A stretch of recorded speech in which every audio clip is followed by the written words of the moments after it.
अस्सलाम वालेकुम, मैं हूं शाहजेब खानजादा। भारत के पहले chief of defence staff general Bipin Rawat, उनकी अहलिया और दीगर 11 फौजी अहलकार हेलीकॉप्टर हादसे में हलाक हो गए हैं। यानी हेलीकॉप्टर में मौजूद 14 में से 13 अफराद की हलाकतों की तस्दीक हो गई है। इस हादसे में सिर्फ एक कैप्टन है जो बच पाए हैं, जिनका नाम वरुण सिंह बताया जा रहा है। वो अब तक जेर इलाज हैं, लेकिन उनकी भी हालत तशवीशनाक बताई जा रही है। मुख्तलिफ सतह पर इस पर बात हो रही है। रद्दमल दिया जा रहा है। भारतीय वज़ीर आज़म नरेंद्र मोदी, वज़ीर दिफा राजनाथ सिंह, वज़ीर दाखिला अमित शाह और दीगर सियासतदानों ने इस मामले पर अफसोस का इजहार किया है। जबकि इस पूरे मामले पर पाकिस्तान के army chief general Qamar Javed Bajwa का रद्दमल भी सामने आया है। DDISPR के मुताबिक army chief general Qamar Javed Bajwa और chairman joint chief of staff committee general Nadeem Raza ने भारतीय defence chief of staff Bipin Rawat की हलाकत और उनकी अहलिया समेत दीगर कीमती जानों के नुकसान पर ताज़ियत का इजहार किया है।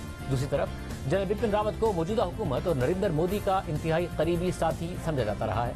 दिसंबर 2016 को भारतीय हुकूमत ने एक मुतनाज़ कदम उठाकर 2 सीनियर जनरलों को नजरअंदाज करके जनरल बिपिन रावत को भारत का 27वां आर्मी चीफ तैनात किया था। और फिर 2019 में उनकी रिटायरमेंट से पहले ही जनरल बिपिन रावत को भारतीय हुकूमत ने मुल्क का पहला चीफ ऑफ डिफेंस स्टाफ तैनात किया। इससे पहले भारत की फौजी क़यादत में ऐसा ओहदा मौजूद ही नहीं था। बाकायदा जनरल बिपिन रावत के लिए ये ओहदा 2019 में बनाया गया। 31 दिसंबर 2019 को जनरल बिपिन रावत भारतीय आर्मी चीफ की हैसियत से रिटायर होने वाले थे और उनकी रिटायरमेंट से सिर्फ एक दिन पहले भारतीय वज़ारत दिफा ने एक नया ओहदा तश्कील देकर उन्हें चीफ ऑफ डिफेंस स्टाफ तैनात कर दिया और आर्मी, नेवी और एयरफोर्स रूल्स में तरमीम करके चीफ ऑफ डिफेंस स्टाफ की रिटायरमेंट की हद 65 साल मुकर्रर कर दी। जबकि भारत में आर्मी चीफ की मुद्दत मुलाजमत 3 साल की होती है और रिटायरमेंट की हद 62 साल है। तो इस तरह से नए चीफ ऑफ डिफेंस स्टाफ यानी बिपिन रावत को नए ओहदे पर मजीद 3 साल मिले और इस ओहदे पर जो उन्हें जिम्मेदारियां दी गई थी उसके तहत वो वज़ारत दिफा के मिलिट्री एडवाइजर, महकमा फौजी उमूर के सरबरा और भारत की बर्री, बहरी और फिजाई अफवाज में इश्तराक पैदा करने के जिम्मेदार थे। तो हमें आगे बढ़ते हैं। साबिक चीफ जस्टिस साकिब निसार की मुबैना ऑडियो का तनाज़ा हल होकर नहीं दे रहा है,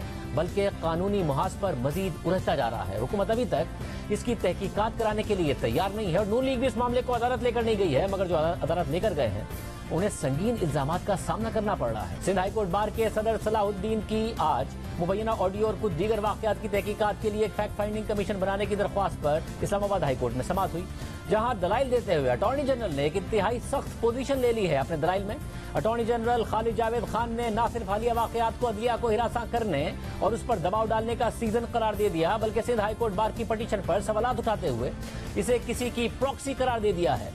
समाअत के दौरान chief justice Islamabad high court justice Athar Minallah ने अटॉर्नी जनरल खालिद जावेद खान से बतौर अदालती मुआवन पूछा कि ये बताएं कि अदालत तहकीकात के लिए किसको हिदायत जारी करे। तो अटॉर्नी जनरल ने मौक़िफ़ अख्तियार किया कि दरख्वास्त आइन के आर्टिकल 199 के तहत दायर की गई है। यूं लगता है कि ये एक प्रॉक्सी की दरख्वास्त है। ऐसा तासुर नहीं मिलना चाहिए कि दरख्वास्त गुजार किसी और का केस लड़ रहे हैं।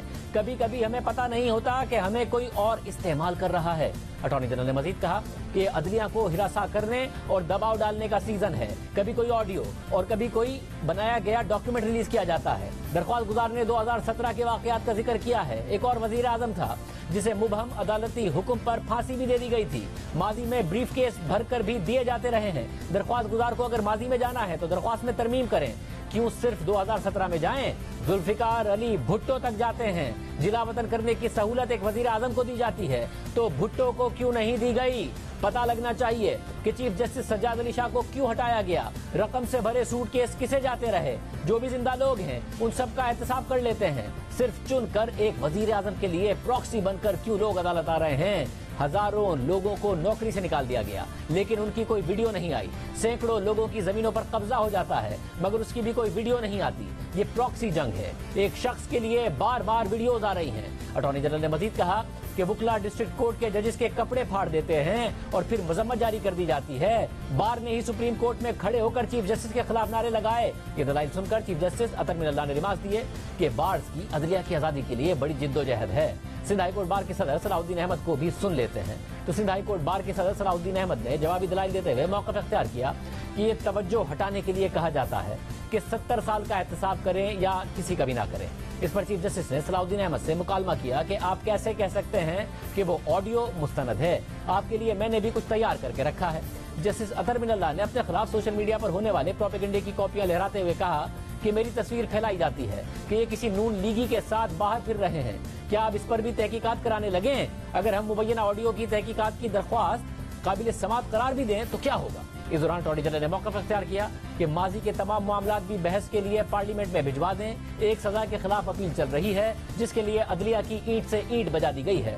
तो दरख्वास्त गुजार सलाउद्दीन अहमद ने यह मौका अख्तियार किया कि जिनके केसेस हैं वो खुद अदालत नहीं आए। मेरा मौकफ यह है कि अदालतों को मुतराज़े किया जा रहा है। अदलिया तहकीकात कराकर यह सिलसिला रोक सकती है। चीफ जस्टिस अतर मिनल्लाह ने रिमार्क दिए कि आजकल एडवांस टेक्नोलॉजी है, कोई भी ऑडियो या वीडियो बन सकती है। कोई भी ऑडियो बनाकर कह दे कि उस पर तहकीकात करें और उस ऑडियो पर तहकीकात शुरू कर दें तो जेरे इल्तवा अपीलों पर क्या असर पड़ेगा। तो अटॉर्नी जनरल ने फिर कहा कि मैं यही कह रहा हूं कि सारी चीजें घूम फिर कर एक अपील तक जाती हैं। सिर्फ एक केस के लिए ये प्रॉक्सी वॉर लड़ी जा रही है। दरख्वास्त गुजार सलाउद्दीन अहमद ने मौका अख्तियार किया कि अटॉर्नी जनरल हुकूमत से कहकर माजी का जो एहतसाब करना है वो करा लें, मगर इस केस से माजी के केसेस को जोड़ने की जरूरत क्यों पड़ रही है। बयान हल्फी का केस इसी अदालत में जेर इल्तवा है, इसलिए ऑडियो लीक का मामला भी काबिल समाअत हो सकता है। तो चीफ जस्टिस अतर मिनल्लाह ने रिमार्क दिए कि बयान हल्फी का मामला अलग है। बयान हल्फी देने वाले खुद अदालत आए हैं। आप जिस ऑडियो की बात कर रहे हैं उस पर तो आपको भी यकीन नहीं है कि यह ठीक है। इस मामले पर कमीशन तो उस वक्त बनेगा जब कोई ग्राउंड हो। साबिक चीफ जस्टिस साकिब निसार की मुबैयन ऑडियो की तहकीकात के मामले पर अगली समाअत 24 दिसंबर को होगी, जहां इस दरख्वास्त के काबिल समाअत होने से मुतालिक दलाइल जारी रहेंगे। इस्लामाबाद हाई कोर्ट में यह समाअत सिंध हाई कोर्ट बार के सदर सलाउद्दीन अहमद और सिंध जुडिशल कमीशन के रुकन सैयद हैदर इमाम रिजवी की उस पटिशन की बुनियाद पर चल रही है जिसमें ऐसे 5 वाकयात की तरफ तवज्जो दिलाई गई है जिनकी बुनियाद पर अदालत के साथ सवालात की जद में आती है। दरख्वास्त गुजारों ने मौका अख्तियार किया है कि कुछ हालिया वाकयात जो हुए हैं वो अवाम की नजर में अदलिया की साख, उसकी शोहरत और आज़ादी को खत्म करने की सलाहियत रखते हैं। इन वाकयात में पहला वाकया पनामा केस की JIT के क़याम से मुतालिक व्हाट्सएप कॉल का मामला है। दूसरा वाकया इदारों की मुदाखलत से मुतालिक साबिक जस्टिस शौकत अली सिद्दीकी का बयान है। तीसरा वाकया नवाज शरीफ को सजा देने से मुतालिक जज अरशद मलिक की वीडियो का है। और चौथा वाकया गिलगित बल्तिस्तान के साबिक चीफ जज राना शमीम का बयान हल्फी है। जबकि 5वां वाकया साबिक चीफ जस्टिस साकिब निसार की ऑडियो लीक का है। इसलिए इन तमाम मामलात की तहकीकात की जाए।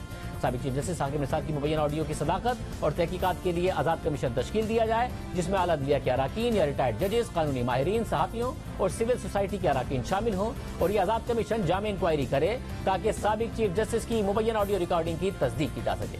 इस्लामाबाद हाई कोर्ट के चीफ जस्टिस अतर मिनल्लाह दरख्वास्त के काबिल समाअत होने या न होने का मामला सुन रहे हैं, जबकि दूसरी तरफ साबिक चीफ जस्टिस की मुबैयन ऑडियो के मामले पर पाकिस्तान बार काउंसिल पहले ही एक आजाद कमीशन बनाने का मुतालबा कर चुका है।